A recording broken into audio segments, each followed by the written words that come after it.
की बड़ी खबर आपके सामने रखना चाहेंगे और ये खबर आ रही है संभल से। संभल में 40 साल से भगवान शिव का एक मंदिर बंद पड़ा था और 40 साल बाद आज संभल के डीएम और एसपी ने ये शिव मंदिर खुलवाया है। दरअसल डीएम और एसपी की रेड के बाद मंदिर यहां पर है, इस बात का खुलासा हुआ, ये तथ्य सामने आया और अवैध अतिक्रमण और बिजली चोरी के खिलाफ अफसर रेड कर रहे थे और इस दौरान ये बात सामने आई कि यहाँ एक शिव मंदिर भी मौजूद है जिसकी सफाई भी की गई है। यहाँ हनुमान जी की मूर्ति भी है, यहाँ शिवलिंग भी है, लेकिन पिछले 40 वर्षों से ये मंदिर बंद था। तो संभल के ही नखासा थाना के मोहल्ला खग्गू सराय का ये मामला है और जब पुलिस अवैध अतिक्रमण और बिजली चोरी के खिलाफ अभियान चला रही थी इस पूरे क्षेत्र में, उस समय ये बात सामने आई कि ये जो बंद पड़ा है ये दरअसल एक मंदिर है और ये भगवान शिव और हनुमान का मंदिर है, क्योंकि यहाँ ये मूर्तियां भी पाई गई हैं।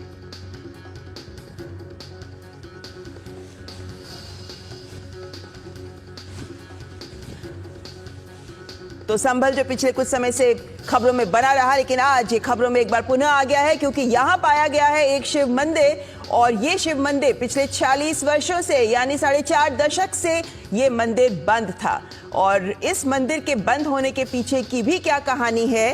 वो भी जानेंगे। हमारे संवाददाता विकास सिंह इस वक्त हमारे साथ जुड़ गए हैं। विकास, 40 साल से बंद है ये मंदिर। अवैध अतिक्रमण के दौरान अगर अधिकारीगण यहाँ रेड करने ना पहुंचते तो फिर तो ये बात सामने ही ना पाती।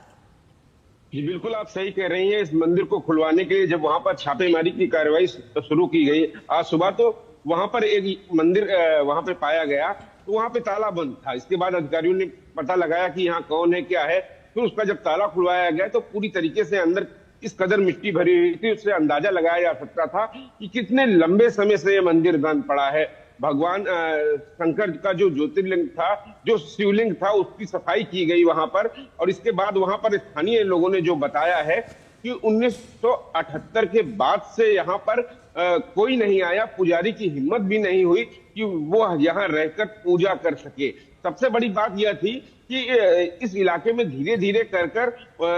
खासतौर से जब हिंदुओं की आबादी कम होती गई, एक एक कर जब वहां पुजारी अकेले रहा तो उसको लगा कि उसके रहने लायक अब यहाँ माहौल नहीं बचा है और कुछ डर और खौफ के कारण वो वहां से चला गया और उसके बाद से ये मंदिर बंद पड़ा है। मंदिर के बगल में एक कुआं भी है, कुआं भी धीरे धीरे वहां के स्थानीय लोगों ने, दूसरे समुदाय के लोगों ने उस कुएं को भी पाट दिया है। वो वहां के प्रत्यक्षदर्शी, यहाँ के रहने वाले इस बात को बता रहे थे जो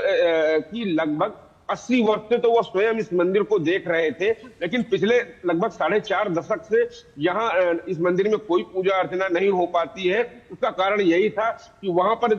एक हिंदू आबादी पूरी तरीके से उस इलाके से पलायन कर गई और उनको लगा कि अब उनके रहने लायक यहाँ माहौल अब नहीं बचा है। इन्हीं दबाव के चलते वहां से पुजारी भी मंदिर में ताला बंद करके यहाँ से भाग गया था। आज सुबह जब छापेमारी की, बिजली की चोरी की कार्रवाई की गई, उस दौरान यह पुलिस के प्रकरण में आया, प्रशासन के संज्ञान में जब आया मामला तो उन्होंने इस मंदिर को खुलवाया है और इस मंदिर में साफ सफाई पुलिस अधिकारियों ने स्वयं की है। हम देख सकते हैं इन तस्वीरों में कि जो वहां पर सीओ है और एडिशनल एसपी है वो स्वयं अपने हाथों से सफाई कर रहे हैं उस मंदिर की। निश्चित रूप से इसके पीछे का वही कारण है कि एक समुदाय विशेष का वहां पर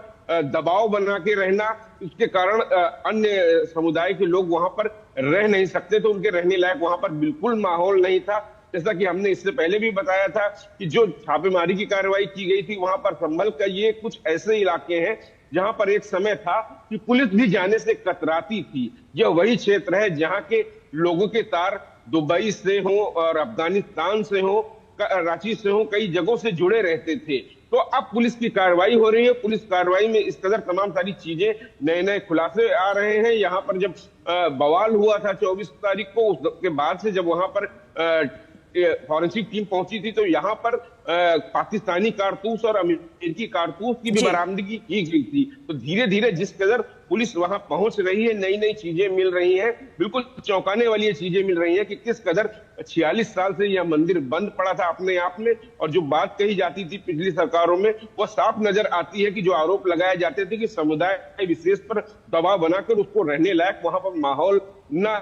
रखा जाए, खुद ब खुद वो लोग वो इलाका छोड़कर चले जाएं, कुछ ऐसा ही यहाँ पर देखने को मिल रहा है सामने। विकास, ऐसे में तो ये भी सवाल ये भी सवाल उठना स्वाभाविक ही है कि अगर इस क्षेत्र से हिंदुओं को जाना पड़ा तो बहुत सारी ऐसी बातें भी सामने आ सकती हैं जो प्रशासनिक अमले पर भी, जो पूर्व सरकारों के दौरान रहा, उन पर भी सवालिया निशान खड़े करता है। देखिए, ये सब बातें जग जाहिर है किस तरीके से वहां पर, जिस बात का मैंने जिक्र किया कि वो एक खास इलाका था जहां पर पुलिस भी कार्रवाई करने से कतराती थी, क्योंकि वो जानते थे कि वो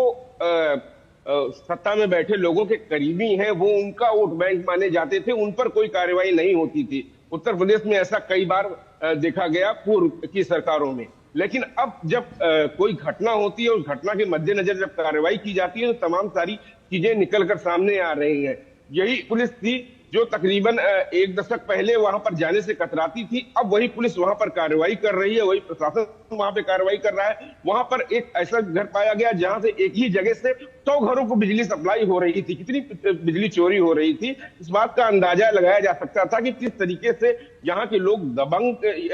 इरादे के रखते हैं, बिजली चोरी करते हैं, वहां पर चोरी की बिजली चलाते हैं। तो अब प्रशासन ने कहा है, जिलाधिकारी ने कहा है कि इसका एस्टीमेट बनाकर वसूली की जाएगी उन लोगों से, उन लोगों के खिलाफ FIR लॉन्च की जाएगी। तो इस कदर वहां के लोगों के इरादे हम देख सकते हैं कि बिजली चोरी खुलेआम वहां पर होती है, वहां पर गैर अवैध हथियार रखे जाते हैं। तो ये सब चीजों पर पुलिस अपनी कार्रवाई धीरे धीरे आगे जैसे जैसे बढ़ा रही है, तैसे तैसे नए नए मामले सामने आ रहे हैं। उन्हीं में ये मंदिर साफ गवाही दे रहा है। इसकी तस्वीरें खुद ब खुद इस पे सबूत है कि किस कदर वहां पर लगभग 4.5 दशक से यह मंदिर बंद पड़ा था, किन परिस्थितियों में बंद पड़ा था, यह अंदाजा लगाया जा सकता है। जी विकास, आपने जैसे बताया कि ये अवैध अतिक्रमण और बिजली चोरी, इसके खिलाफ प्रशासनिक अमला जब जांच करने के लिए पहुंचा तब ये तथ्य सामने आया कि यहाँ शिव मंदिर था, जो ये भी दिखाता है कि हर गांव गली मोहल्ले तक प्रशासन पहुंच रहा है ये देखने के लिए कि ना तो अतिक्रमण किया जाए और ना ही बिजली की चोरी हो। लेकिन अवैध अतिक्रमण की बात अगर मैं आगे बढ़ाना चाहूं तो इस मंदिर का भी क्या कोई ऐसा क्षेत्र है जिस पर अवैध अतिक्रमण की कोई खबर इस वक्त दिख रही है? देखिए, इस मंदिर की बात, जिस बात का मैंने जिक्र किया कि इसके बगल में एक कुआं है, और आमतौर पे हमारे धार्मिक मान्यताओं में जहां मंदिर होता है वहां कुएं की स्थापना होती ही रहती थी, ये निश्चित रहता था। तो इसके बगल में भी एक कुआं है जिसको धीरे धीरे करके दूसरे समुदाय के लोगों ने उससे पाट दिया है। अब इसकी आगे की कार्रवाई की जाएगी, पुलिस किस तरीके से उस कुएं की सफाई करवाती है, प्रशासन कैसे करवाता है। फिलहाल अब मंदिर की साफ सफाई उच्च अधिकारियों ने की है और इस मामले में आगे क्या कुछ एक्शन लेगी। फिलहाल तो सबसे बड़ी बात है कि ये मंदिर का ताला 46 साल बाद खुल गया है। लोगों को इस बात की जानकारी जो मिली है, तो स्थानीय लोग जो संभल के नागरिक हैं जो यहाँ से जा चुके हैं, अन्य लोगों को एक तसल्ली मिली है कि अब पुलिस प्रशासन कार्रवाई कर रहा है उस क्षेत्र में जहां पर पुलिस जाने से कतराती थी। ऐसे में विकास, चूंकि इस मंदिर में पुजारी पूजा 40 साल पहले तक करते रहे थे, तो और मंदिर की जिम्मेदारी पुजारी या उनके परिवार वालों के ऊपर ही रहती रही है, तो ऐसे में क्या पुजारी या उनके परिवार के लोग भी वहां उपस्थित हैं?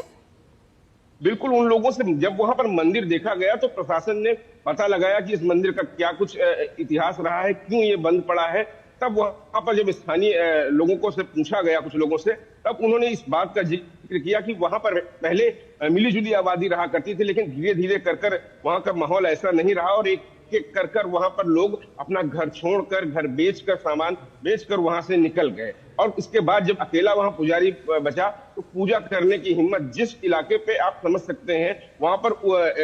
हिंदू आबादी का एक भी घर ना बचा हो, वहां पर पूजा करना उसको उचित नहीं लगा, उसने वो माहौल उचित नहीं समझा पुजारी ने, तो पुजारी भी उस इलाके से चले गए, वो भी अब बाहर रहने लगे। जी जी, बहुत बहुत शुक्रिया विकास इस तमाम जानकारी को हमारे साथ साझा करने के लिए। तो इस वक्त संभल से आ रही एक खबर जहां पर डीएम और एसपी ने एक 40 साल पहले से बंद पड़ा एक मंदिर खुलवाया है, जहां भगवान शिव का शिवलिंग भी है और भगवान हनुमान की मूर्ति भी यहां पाई गई है, लेकिन 40 वर्षों से ये मंदिर बंद था।